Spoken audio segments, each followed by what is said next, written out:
말씀 보겠습니다. 민수기 2장 1절부터 34절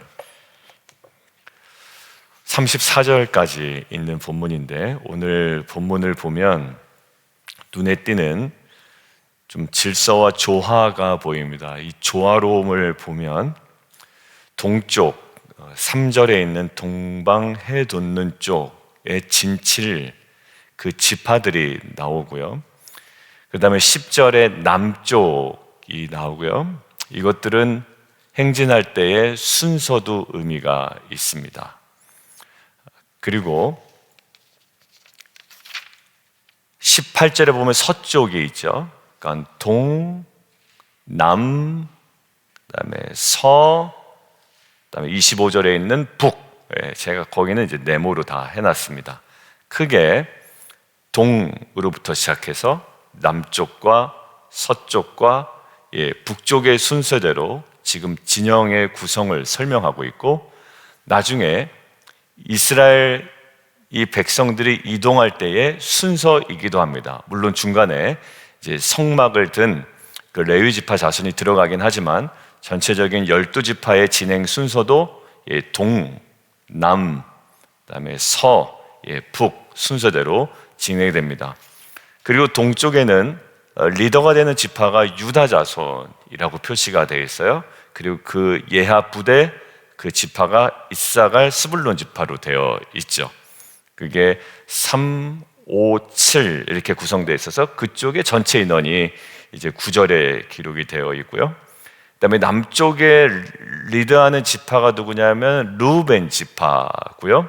그다음에 12절에 시므온, 14절에 갓 지파로 되어 있고, 16절에 전체적인 연연이 다 또다시 계수되어 있습니다. 그다음에 17절에 이제 회막을 든 이제 레위 지파가 구성되어 있고, 18절에 서쪽에 리드하는 지파가 에브라임 지파이고, 므낫세, 베냐민 순서대로 있습니다. 그리고 북쪽은 단 지파가 리드하고요. 거기에 예하 부대, 예하 지파가 아셀 지파, 그다음에 납달리 지파로 되어 있습니다. 굉장히 조화로움이 있죠. 그러니까 어느 쪽은 네 지파고 어느 쪽은 두 지파만 있고, 아니면 어느 쪽은 한 지파만 있는 것이 아니라 인원의 구성이 조금은 다를지라도 각각 동, 남, 서, 북쪽에 세 지파씩 네 군데에 총 12지파가 조화롭게 진을 치고 있습니다. 자, 그래서 2절에 보시면 이스라엘 자손은 각각 자기의 진영의 군기와 자기 조상의 가오의 기호 옆에 진을 쳐라. 그리고 세 지파씩 네 군데에 이렇게 조화로운 배치를 해 놓았습니다. 여러분들 사진 한번 보실까요? 첫 번째 사진에 지금 다 34절까지 설명해 놓은 거에 지금 요겁니다. 이 설명을 말로 풀어서 설명한 거예요. 그림 하나 보여주면 되는데, 그죠? 그래서 지금 동쪽은 유다 지파 가운데 있습니다. 왜냐하면 요 세 지파 중에 리더가 되는 유다 지파를 가운데다 놓고요. 그다음에 남쪽 순서대로 가야 되겠죠? 남쪽 르우벤을 가운데 배치하고 갓, 시므온 되어 있습니다. 에브라임 가운데 넣어놨고요. 그래서 므낫세, 베냐민 이렇게 되어 있고, 단 지파 북쪽에, 그다음에 아셀, 납달리 이렇게 배치를 해놨습니다. 그러고 나서 가운데 그 무라리, 게르손, 고합, 모세와 제사장, 이거는 나중에 추가가 되는데요. 거기 성막과 이 지파들 사이에 배치되어 있습니다. 그러니까 성물을 관리하고, 그다음에 법궤를 관리하고 이동할 때요. 그다음에 여러 가지 성막에 기타 필요한 재료들을 가지고 이동하는 겁니다. 이들이 이제 순서는 나중에 나올 거예요. 자, 근데 오늘 이들의 조화로움의 정점이 뭐가 있냐면, 이들의 조화로움의 정점.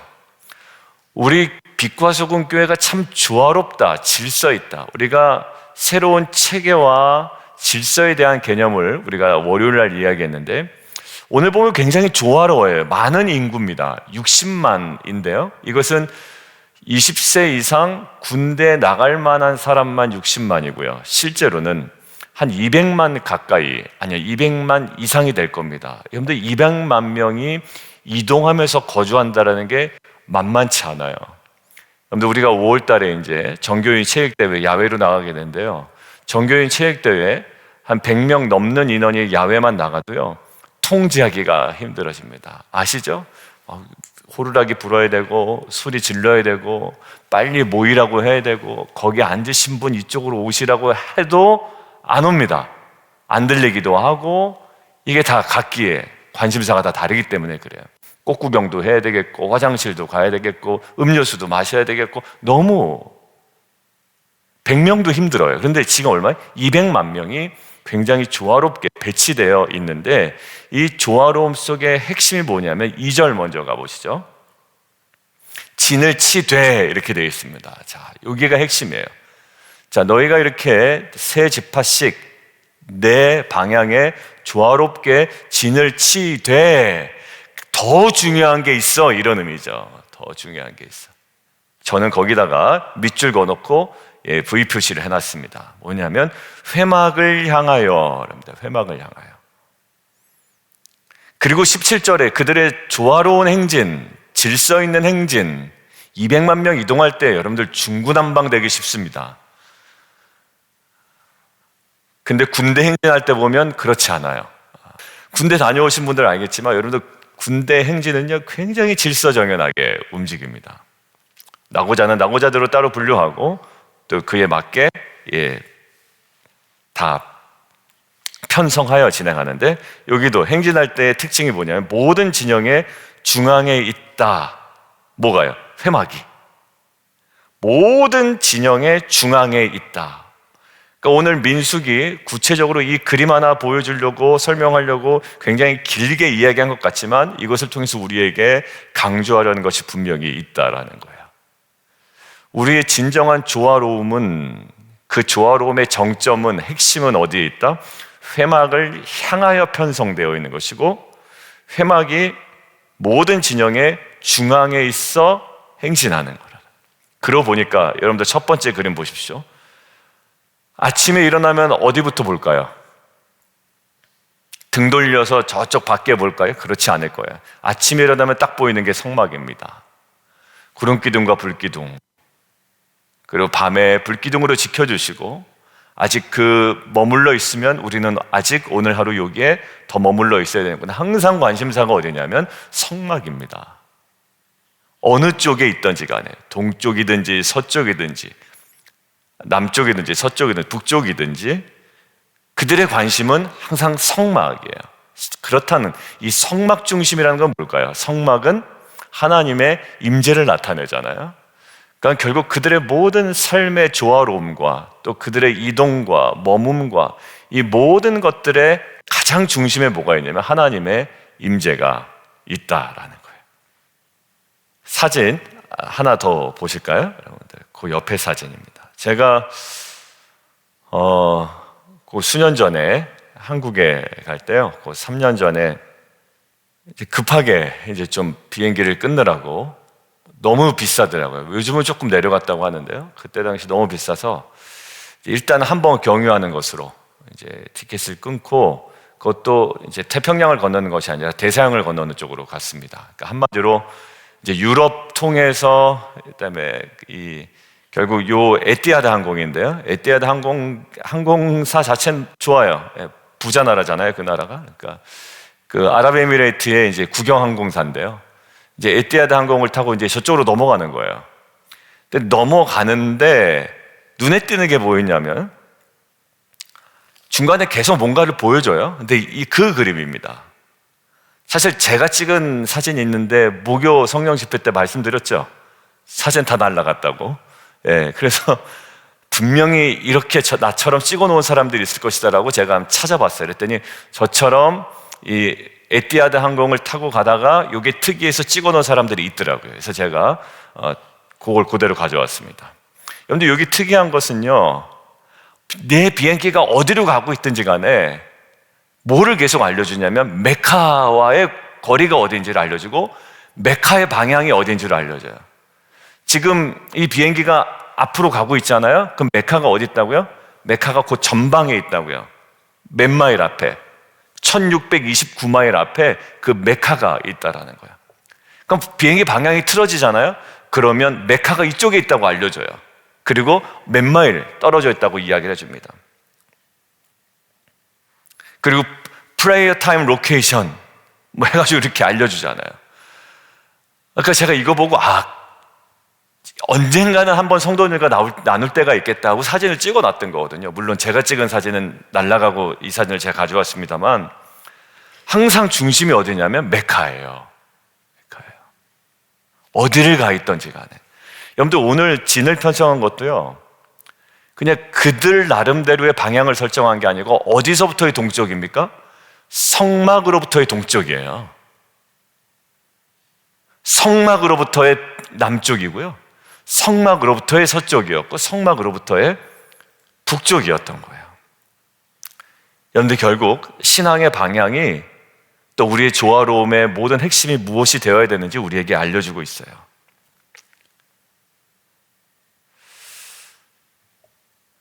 하나님이 인도하시니 결국 우리도 하나님을 바라보아야 됩니다. 여러분들 히브리서에 뭐라고 되어 있죠? 믿음의 주요 우리를 온전하게 하시는 이인 예수를 바라보자라는 거예요. 여러분들 이것이 하나의 한낱 구호나 레토릭이 되어서는 안 돼요. 항상 우리의 신앙의 중심, 또 교회의 조화로움, 온전함, 우리 가정의 그 모든 평안함과 우리 가정을 이끌어가는 모든 질서와 핵심이 어디 있냐면 여호와 하나님의 임재입니다. 그것을 잘 느낄 수 있는 자리가 무엇일까요? 조금은 귀찮지만 가정 예배, 가정 모임, 가정 큐티 나눔. 여러분들 이게 아이들로 하여금 우리 가정의 중심이 거룩한 하나님의 임재 중심이며 말씀 중심임을 자녀들에게 어떠한 소리침도 아닌 그 모임 하나로 온전히 보여줄 수 있는 거예요.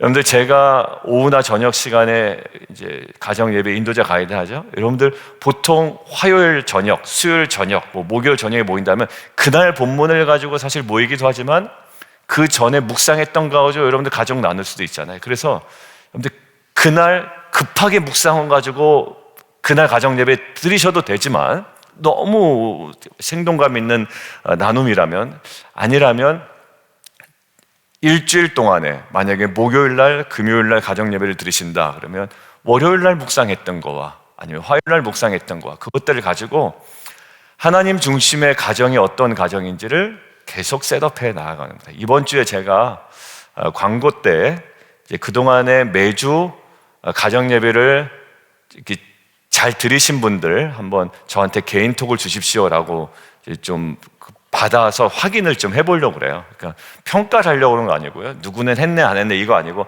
지금 몇 가정 정도가 꾸준히 예배를 드리고 있구나. 그래서 그분들한테 좀 의견도 얻고 그래서 좀 이제 한 분기가 지나가거든요. 1월부터 3월까지 3개월이 지나가는데 지금은 아무런 얘기 안 하고 그냥 보내기만 한 겁니다, 제가. 그리고 제가 이제 4월부터는 좀 새로운 변화 또 새로운 도전을 좀 드릴 필요가 있겠다 생각이 듭니다.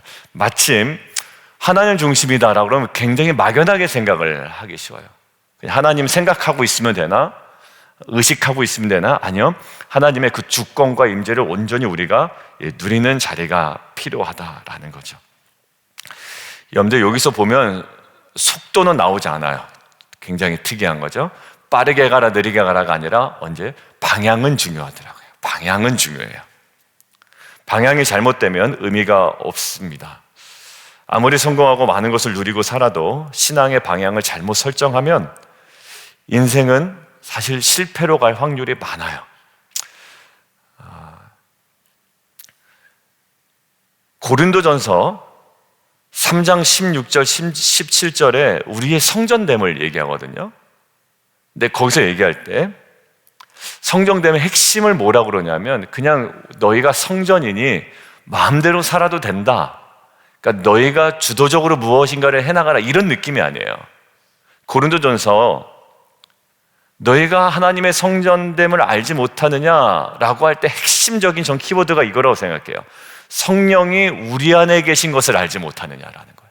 그러니까 나는 성전되었다라고 할 때 막 그래 나는 성전이야라고 외치는 것보다 더 중요한 건 뭐냐면 무엇을 의식해요?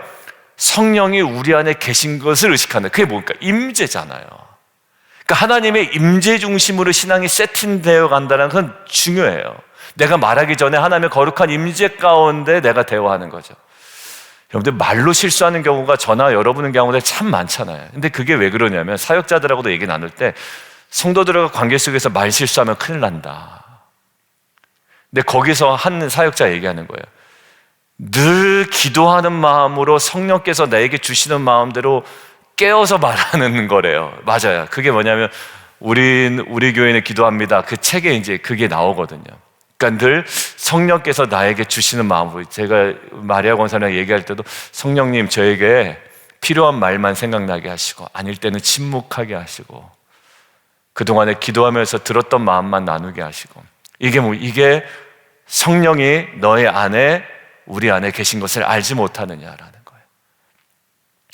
저는 주님을 제 마음에 모셔요라는 선언만이 중요한 것이 아니라 이것들을 실제적으로 누리는 삶이 매우 중요합니다. 마찬가지잖아요. 모든 진영의 중앙에 회막이 있어야 되는데요. 회막은 레위인의 보호 아래 항상 언제나 진영의 중심에 있어야 됩니다. 심지어 언제까지도? 행진할 때까지도. 여러분들 이것은 중요해요. 그냥 우리가 가만히 머물고 생각할 때, 사고를 총동원할 때만 우리의 중심에 계신 것이 아니라 실제로 걸어갈 때도 회막은 중심에 있어야 된다는 거예요. 일을 할 때도 중심에 있어야 된다. 여러분들의 비즈니스를 할 때 아무리 바빠도 그 회막은, 임재는, 하나님의 말씀은 여러분들의 중심에, 저와 여러분의 중심에 있어야 된다는 거예요.